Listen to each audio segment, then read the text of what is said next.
मन कइलो पनियरा बोलावेलू धनी अपने ही खतरा बढ़ावेलू।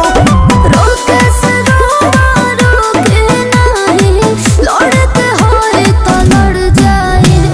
सड़िया पटालब नजरिया त सड़िया फिर से पहिरे के पड़ जाई। सड़िया पटालब नजरिया त सड़िया फिर से पहिरे के पड़ जाई पड़ जाई।